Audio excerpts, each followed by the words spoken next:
रात के करीब 11:30 बज रहे थे। सुनसान हाईवे पर बारिश तेज हो चली थी। एक पुरानी सफेद गाड़ी अंधेरे में अपनी हेडलाइट्स के सहारे रास्ता टटोलते हुए आगे बढ़ रही थी। गाड़ी में 3 लोग बैठे थे, रोहन, उसकी बहन प्रिया और उनका दोस्त कबीर। यार रोहन, अभी कितनी दूर है ये गांव? प्रिया ने खिड़की से बाहर झांकते हुए पूछा। बाहर सिर्फ अंधेरा और बारिश की आवाज थी। बस थोड़ी ही दूर है, नक्शे में तो यही लिख रहा है, डुमरा गांव, यहीं कहीं आसपास होना चाहिए। रोहन ने स्टीयरिंग पर झुककर आगे देखने की कोशिश की। कबीर पीछे की सीट पर बैठा एक पुरानी डायरी पढ़ रहा था। ये डायरी उनके दादा की थी, जो बरसों पहले इसी गांव में रहते थे और अचानक एक दिन गायब हो गए थे। डायरी के आखिरी पन्नों पर एक ही शब्द बार बार लिखा था, कहार आ रहे हैं। तभी अचानक गाड़ी की लाइटों में कुछ चमका। सड़क के बीचों बीच एक पुराना जर्जर ताबूत रखा था, जिसे किसी ने वहां छोड़ दिया हो जैसे। ब्रेक लगाओ रोहन, कबीर चिल्लाया। रोहन ने जोर से ब्रेक मारा। गाड़ी चरचराती हुई रुकी। बस ताबूत से कुछ फीट पहले तीनों की सांसें अटक गईं। ये यहाँ कैसे आया? प्रिया की आवाज कांप रही थी। रोहन ने गाड़ी से उतरने की हिम्मत जुटाई। बारिश में भीगते हुए वह उस ताबूत के पास गया। उस पर पुरानी लकड़ी की नक्काशी थी और ऊपर एक चिन्ह बना था, 4 हाथों का, जो एक दूसरे को पकड़े हुए थे। कबीर, जरा टॉर्च देना। कबीर ने टॉर्च दी। रोशनी में ताबूत पर लिखा एक नाम दिखा, दमयंती। ये नाम तो दादा की डायरी में भी था।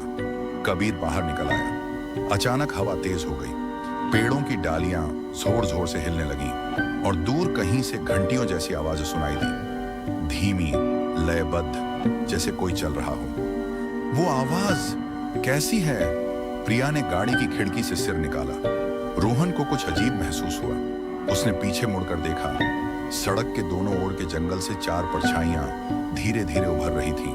हर एक के कंधे पर कुछ भारी था, मानो वे किसी अर्थी को ढो रहे हों। उनके चेहरे कपड़े से ढके थे और चाल में एक अजीब सी लय थी, धीमी मगर बराबर, जैसे सदियों से यही चाल चलते आ रहे हैं। रोहन, गाड़ी में आ जाओ, अभी, कबीर ने चिल्लाकर कहा। रोहन दौड़कर गाड़ी में बैठा और उसने गाड़ी स्टार्ट की, लेकिन इंजन ने आवाज ही नहीं की। बार बार चाबी घुमाने पर भी गाड़ी स्टार्ट नहीं हुई। क्या हुआ? प्रिया घबराई हुई थी।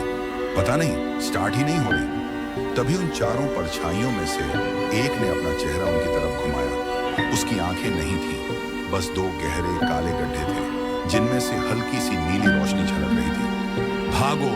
कबीर ने दरवाजा खोला और सबको बाहर निकलने का इशारा किया। जंगल के रास्ते चलो, गांव उस तरफ है। तीनों गाड़ी छोड़कर बारिश में दौड़ पड़े।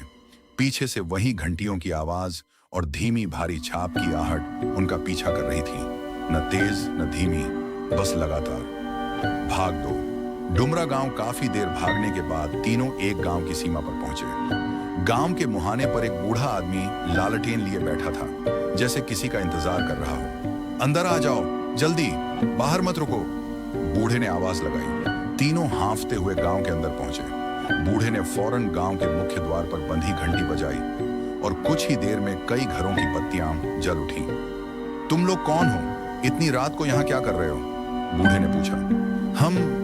हमारी गाड़ी रास्ते में खराब हो गई और फिर कुछ लोग हमारे पीछे आ गए, रोहन ने हांफते हुए कहा। बूढ़े का चेहरा फट पड़ गया। कहार? तुमने कहारों को देखा है? कहार? ये क्या होते हैं? प्रिया ने पूछा। बूढ़ा उन्हें अपने घर के अंदर ले गया।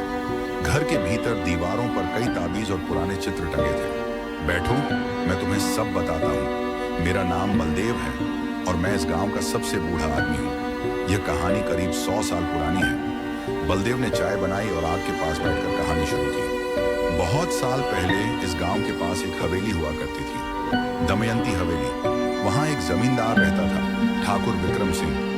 उसकी पत्नी दमयंती बहुत ही सुंदर थी, लेकिन उसकी एक बड़ी बीमारी थी, वो बांझ थी। गांव के वैद्यों ने कहा कि इसका कोई इलाज नहीं, तो ठाकुर विक्रम एक तांत्रिक के पास गया, जिसका नाम था अघोरनाथ। अघोरनाथ ने कहा कि एक उपाय है, लेकिन उसकी कीमत बहुत बड़ी होगी।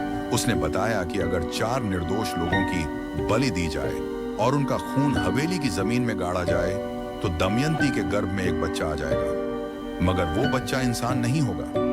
ठाकुर विक्रम ने अंधे प्रेम में आकर यह उपाय मान लिया। उसने गांव के 4 मजदूरों को, जो हवेली में काम करते थे, रात के अंधेरे में बुलाया और उन्हें मार डाला। उनके शवों को ताबूतों में बंद करके हवेली के पिछवाड़े गाड़ दिया गया। लेकिन अघोरनाथ ने एक बात छुपाई थी, वो बलि सिर्फ एक बार के लिए काम नहीं करती। हर पूर्णिमा की रात उस श्राप को जिंदा रखने के लिए एक नई बलि चाहिए होती है, और अगर बलि नहीं दी गई तो वो चारों मजदूर अपनी कब्र से उठकर खुद अपना शिकार ढूंढने निकलते हैं, कंधे पर ताबूत लिए, जैसे वो अब भी उस रात की तरह किसी को दफनाने जा रहे हों। उन्हें गांव वालों ने कहार नाम दिया, क्योंकि कहार वो लोग होते हैं जो अर्थी उठाते हैं। ये चारों आज भी हर पूर्णिमा की रात निकलते हैं, और जो भी उन्हें रास्ते में मिल जाए उसे अपने ताबूत में कैद करके हवेली में ले जाते हैं। वहां दमयंती की आत्मा आज भी बैठी है, अपने उस बच्चे का इंतजार करते हुए जो कभी पैदा ही नहीं हुआ। कबीर का चेहरा पीला पड़ गया। उसने अपनी डायरी बलदेव को दिखाई। ये मेरे दादा की डायरी है, वो बरसों पहले यहाँ आए थे और गायब हो गए। बलदेव ने डायरी के पन्ने पलटे और एक जगह रुक गया। ये तो तुम्हारे दादा की लिखावट है। वो अघोरनाथ के श्राप को तोड़ने का तरीका ढूंढ रहे थे। यहां लिखा है, बलदेव ने पढ़ना शुरू किया। बिम, श्राप तभी टूट सकता है जब चारों कहारों को उनकी असली कब्र में उनके अपने नाम के साथ पूरे विधि विधान से दोबारा दफनाया जाए। तब तक वो चैन से नहीं सो सकते। तो हमें उनकी कब्र ढूंढनी होगी? रोहन ने पूछा। हाँ, लेकिन वो हवेली अब खंडहर बन चुकी है और वहां जाना बहुत खतरनाक है। आज ही पूर्णिमा की रात है। बलदेव ने खिड़की से बाहर आसमान की ओर देखा। बादलों के बीच से पूरा चांद झांक रहा था। भाग 3, हवेली का रहस्य। तीनों ने फैसला किया कि उन्हें हवेली जाना होगा। बलदेव ने उन्हें रास्ता बताया और एक पुराना ताबीज दिया। ये तुम्हें पूरी तरह सुरक्षित नहीं रखेगा, लेकिन कहार तुम्हें तुरंत नहीं पकड़ पाएंगे। जल्दी करना।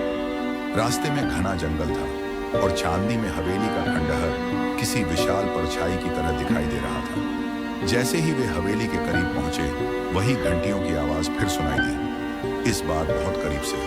वो आ गए, प्रिया ने डरते हुए कहा। हवेली के टूटे फूटे दरवाजे से अंदर घुसते ही उन्हें एक बड़ा हॉल दिखा, जिसकी दीवारों पर पुराने चित्र लगे थे। एक सुंदर स्त्री का चित्र, जिसकी आंखें मानो जीवंत लग रही थी। ये दमयंती है, कबीर ने फुसफुसाकर कहा। तभी हॉल के दूसरे छोर से एक आवाज आई, धीमी, सर्द, मानो किसी गहरे कुएं से आ रही हो। बहुत सालों बाद कोई मेरे घर आया है। तीनों ने पीछे मुड़कर देखा। एक स्त्री की परछाई धीरे धीरे उभर रही थी। उसका चेहरा आधा खूबसूरत और आधा सड़ा हुआ था, जैसे समय ने उसके साथ कोई मजाक किया हो। हम आपकी मदद करने आए हैं। हम आपके कहारों को उनकी सही जगह पहुंचाना चाहते हैं, ताकि यह श्राप खत्म हो सके। रोहन ने हिम्मत करके कहा। दमयंती की आत्मा जोर से हंसी, जो पूरे हॉल में गूंज उठी। श्राप खत्म करना चाहते हो? मैंने 100 साल इंतजार किया है अपने बच्चे का। वो श्राप नहीं, मेरी उम्मीद है। लेकिन आपका बच्चा कभी था ही नहीं। ये सिर्फ एक झूठ था, अघोरनाथ का झूठ, जिसकी कीमत 4 निर्दोष लोगों ने अपनी जान देकर चुकाई। कबीर ने डायरी आगे बढ़ाई। दमयंती की परछाई एक पल के लिए ठिठक गई, मानो उसने पहली बार यह सच सुना हो। तभी हॉल के बाहर से वही 4 कहार अंदर दाखिल हुए, अपने ताबूत कंधे पर लिए हुए। वो आ गए मुझे लेने, तुम्हें लेने। दमयंती की आवाज में अब गुस्सा नहीं, एक अजीब सी उदासी थी। प्रिया ने अपने बैग से बलदेव का दिया ताबीज निकाला और जमीन पर एक घेरा बनाकर उसमें रख दिया। हमें जल्दी करना होगा। बलदेव ने कहा था कि उनकी असली कब्र हवेली के पिछवाड़े में है। रोहन ने डायरी में लिखा, नक्शा देखा और तीनों पिछवाड़े की ओर भागे। कहार अभी भी उनके पीछे धीमी मगर निश्चित चाल से आ रहे थे। भाग 4 कब्रें। पिछवाड़े में पुराने पेड़ों के बीच 4 छोटी बिना नाम की कब्रें थीं, जिन पर सिर्फ पत्थर रखे थे। कोई नाम नहीं, कोई निशान नहीं। डायरी में लिखा है कि इनके असली नाम पंडित जी के पुराने बही खाते में मिलेंगे। रामदीन, सूरज, बनवारी और छोटेलाल। इन्हें नाम से पुकार कर विधि विधान से अंतिम संस्कार करना होगा। कबीर ने पढ़कर सुनाया। लेकिन उनके पास सामान नहीं था, न फूल, न दीप, न पंडित, सिर्फ बारिश और चांदनी। तभी कहार उनके बिल्कुल करीब आ गए। उनकी परछाइयां अब साफ दिख रही थीं। फटे पुराने कपड़े, हाथों में गहरे घाव के निशान और कंधों पर वही ताबूत जो सदियों से उनका बोझ बना हुआ था। रोहन ने हिम्मत जुटाकर आगे कदम बढ़ाया। रामदीन, सूरज, बनवारी, छोटे लाल, तुम्हारा बलिदान झूठ के लिए हुआ था। तुम्हारी कोई गलती नहीं थी, अब आराम करो। जैसे ही उसने नाम पुकारे, चारों कहार रुक गए। उनकी खाली आंखों में पहली बार कुछ जैसे झलका, याद, दर्द, थकान। प्रिया ने कांपते हाथों से चारों कब्रों पर मिट्टी डाली और कबीर ने डायरी में लिखा मंत्र धीरे धीरे पढ़ना शुरू किया, जो उसके दादा ने लिखा था, शांति और मुक्ति की प्रार्थना। दमयंती की परछाई भी वहां आ पहुंची थी। अब वो चीखने या रोकने की कोशिश नहीं कर रही थी, बल्कि दूर खड़ी बस देख रही थी, जैसे 100 साल का बोझ उसके चेहरे से भी उतर रहा हो। जैसे ही मंत्र पूरा हुआ, चारों कहारों के ताबूत उनके कंधों से नीचे गिरकर मिट्टी में समा गए। उनकी परछाइयां धीरे धीरे रोशनी में बदलने लगीं, हल्की, सुनहरी और फिर हवा में घुलकर हमेशा के लिए गायब हो गई। दमयंती की आत्मा ने आखिरी बार तीनों की ओर देखा। शुक्रिया, आखिरकार किसी ने सच सुना। इतना कहकर वो भी धीरे धीरे धुंध में बदल गई और हवेली की दीवारों में समा गई। भाग 5। सुबह की रोशनी। जब सूरज निकला, हवेली बस एक साधारण खंडहर लग रही थी। कोई डर नहीं, कोई सर्द हवा नहीं। तीनों थके हारे गांव लौटे, जहां बलदेव उनका इंतजार कर रहा था। तुमने कर दिखाया। बलदेव की आंखों में राहत थी। 100 साल बाद डुमरा गांव फिर से चैन से सो सकेगा। रोहन ने अपने दादा की डायरी आखिरी बार पढ़ी। आखिरी पन्ने पर, जो पहले खाली था, अब नए शब्द उभर आए थे। धन्यवाद बेटा, अब मैं भी आराम कर सकता हूँ। प्रिया की आंखों में आंसू आ गए। दादा, वो भी आखिरकार यहीं कहीं थे। तीनों ने गांव की सीमा से बाहर निकलते हुए एक बार पीछे मुड़कर देखा। हवेली की जगह अब सिर्फ धूप में चमकते हरे खेत थे, जैसे वो श्राप कभी था ही नहीं। लेकिन बलदेव जानता था, हर कहानी पूरी तरह खत्म नहीं होती। कहीं दूर किसी और गांव में शायद कोई और ताबूत किसी और सड़क के बीचों बीच किसी नए सफर के इंतजार में रखा होगा। अभी कहानी समाप्त नहीं हुई है। अगाले पाथ में देखना। जब तक सब्सक्राइब करो।